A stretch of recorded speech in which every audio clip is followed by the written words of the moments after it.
our way on an adventure, and let's talk about the adventure of taking huge risk in your trading in a reasonable way. Let's put huge risk and make it reasonable, okay? So this isn't your standard risk 1% to 2% talk. This also isn't gambling and YOLO. This is, okay, you're trying to make a fortune in trading, and you're not trying to get rich quick, but you want to do it sooner rather than later. Let's talk about the things that you want to have in place in your life and some ideas for the type of trading that makes sense to do. By the way, beautiful day, Makaha Beach. I just got done with my morning swim, morning workout. Lifted some weights, did the basics, pull-ups, push-ups, and weighted squats. And I'm headed into town to pick up a couple on a all-day adventure tour, which is going to be a good day. And I have a huge amount of risk on in the markets. And I want to talk about it. So, I'm not just talking out of my ass here. There's some important things to consider. I always look at Richard Dennis, this guy who turned $400 into $200 million. $400 into $200 million, the risk he took to do it. And also, I'm just off, and I shared it, I'm just off reading Dan Bilzerian's The Setup. And dude, he made over $100 million playing poker. A lot of it was heads-up poker with billionaires. And the swings, like he had a $10 million, I think he had an $18 million hand, made $10 million in a night. But there was times he would lose 10-20% of his bankroll in a night, right? It was dangerous. So let's talk about what's the most you can reasonably risk. And it really depends. So I think the main thing here is to keep in mind that you losing won't change your day-to-day lifestyle. It might change your dreams and hopes for the future a little bit, but it won't change your day-to-day lifestyle. So you're not going to risk what you cannot afford to lose. So what that means is you have to have a job, business, hustle that gives you enough income to cover your day-to-day life. And for me, the adventure tours has become the main thing. We'll see if it keeps it up, but July I'm very busy with tours. Nothing crazy, a couple a week, but I get maybe $300 a tour, so covering most of my bills. I've got a low cost of living. And I'm coming back into a place where, okay, I feel more comfortable taking on large risk. Okay? Now, what is that risk? So it's not 100% of your account on a trade. So I've told you this story, perhaps. We're going to drive by his place, but I had dinner with a guy who lives in one of these condo buildings. And me and him, we had dinner. I got introduced when I got into trading investing. My friend said, yo, there's a guy who lives in my condo. He's got a story, you got to meet him. And this guy, he liked to drink and watch the charts and trade. And I don't even know how he did it. I guess it was on an option. He risked his whole net worth, which is $600,000, and he blew it up on one trade. So I'm not telling you to risk. Well, I'm not telling you to do anything, but I'm not interested in risking 100% on an idea. However, I'm more comfortable with the idea of risking 10% on an idea, a 10% risk on a trade. And part of this is my experience trading prop, where with prop, a 200K account, I traded plenty of prop. A 200K account is $20,000 a drawdown. That's your actual risk in equity. And you have 80% of the profits on that, right? So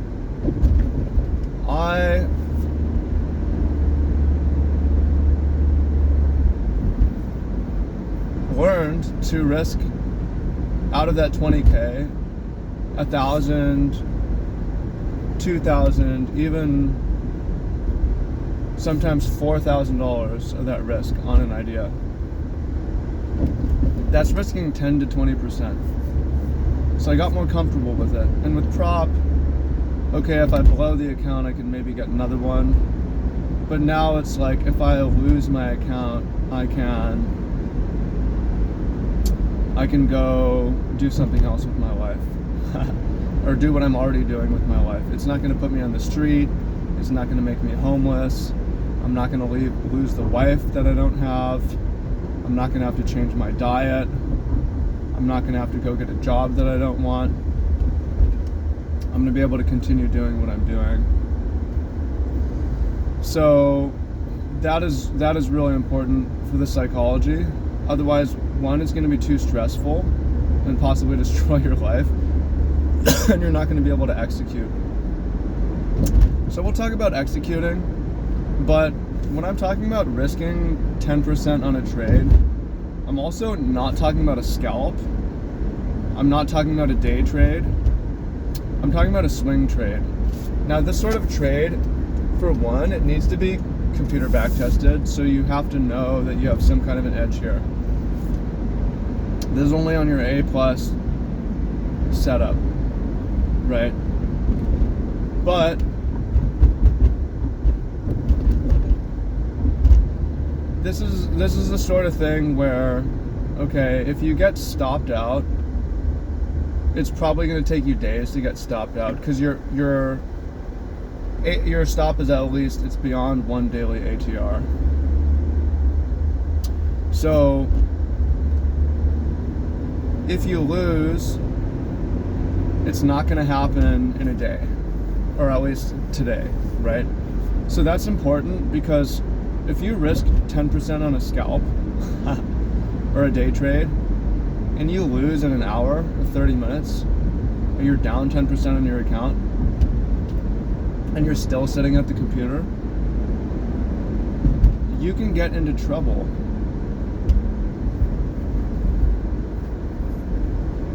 You could get into trouble quick. Like, you could blow up, right? If you're risking 10% and you're end up taking multiple losses in a day, this is how you blow up and go to zero. So it's important, and I'm not saying you can't risk big scalping. If you're really good at scalping, you can, but not 10%. Unless if you're a news trader and it's an A+ news setup. I mean, Amrit Saul, Donjit Dhaliwal, these guys, they're in the unknown market wizards. These guys average 300% a year for like 10 years. Why aren't they trillionaires? Because they're prop traders and they're withdrawing their profits. But they're risking, sometimes an insane amount on an A+ setup, which for them was news trades, which is essentially a scalp. But yeah, I'm a fan of not doing that. Right.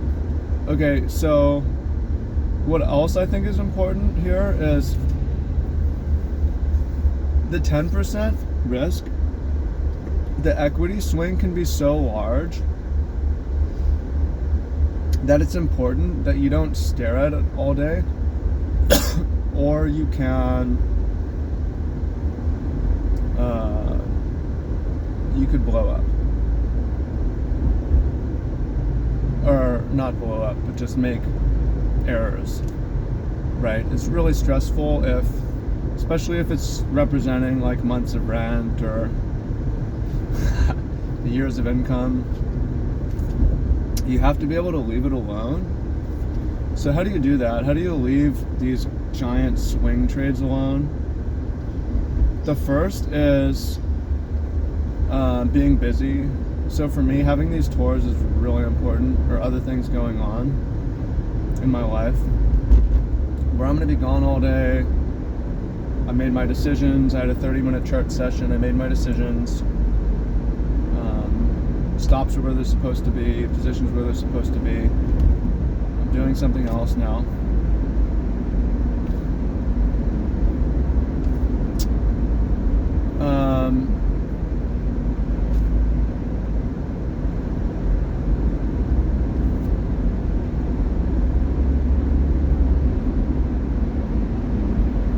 That's important, right? I mean, I was swinging many years of income, massive positions, 50% drawdown. I didn't really know what I was doing exactly. I had a plan and I stuck with it. In 2020, I had like 9 Bitcoin, and I was so busy with my work that I was able to leave it alone. If I hadn't been and I was just sitting there, man, it wouldn't have worked. So you need to be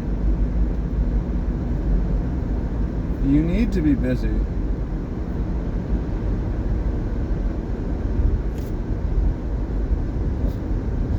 It really helps to be busy.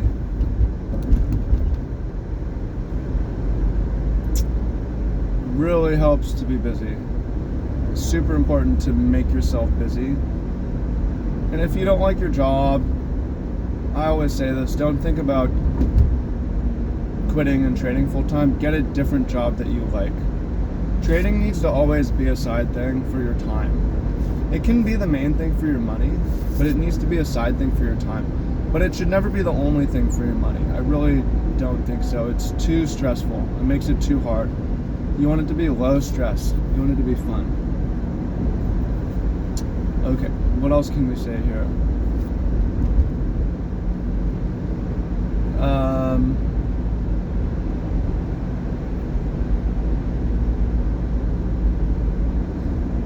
The phone locking devices, computer locking devices. So this is also really helpful when you have a huge position. If you get into the habit of chart watching, I know you guys get into this, and I know because I've been there, where you're laying in bed at night and you're on your phone watching your position that's too big, and then it fucks up your sleep, and it fucks up your life, it fucks up your ability to work, it fucks up your ability to trade the next day. You gotta just let your trades run out, play out, set it and forget it, or at least set it and let it go, set it and release it, right? So again, you can do this with swing trades more because the stop's relatively far away. You don't need to worry about it so much. But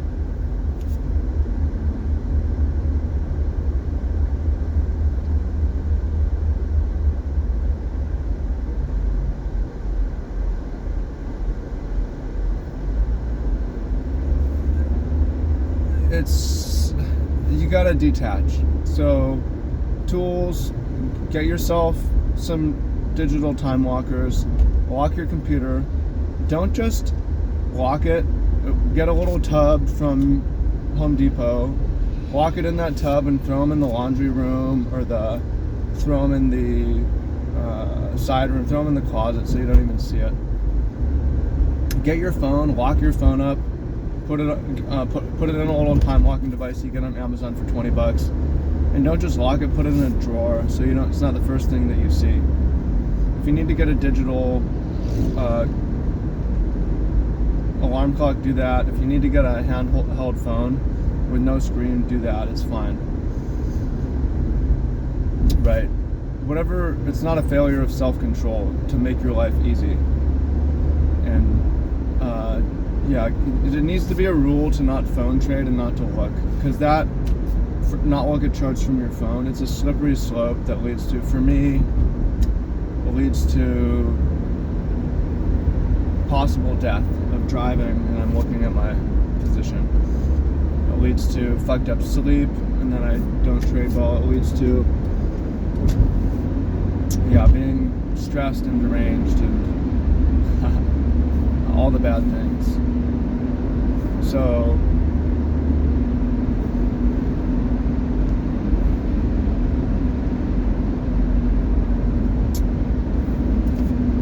yeah, it's, if you do this successfully, I mean, worst case, again, you just take a big loss, you go on with your life. But if you have edge and you're able to execute with edge, you can make stupid money, right? 10% risk even closing it at 2-3R, like 30% account growth on a trade is crazy. 10% loss on a trade is crazy too, but if you're able to, and some of these, say it runs for 6R because it's a swing trade, or a trend, say you're doing a trend following system, right? Or you pyramid into it and you're able to double your account on a single trade. That happens. That's possible. Is it degenerate gambling?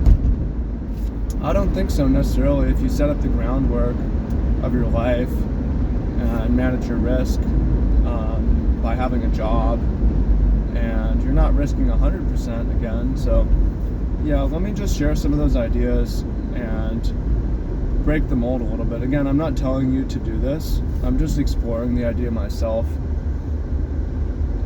So hope you find that useful. Happy trading. Much love. Talk to y'all soon. Peace.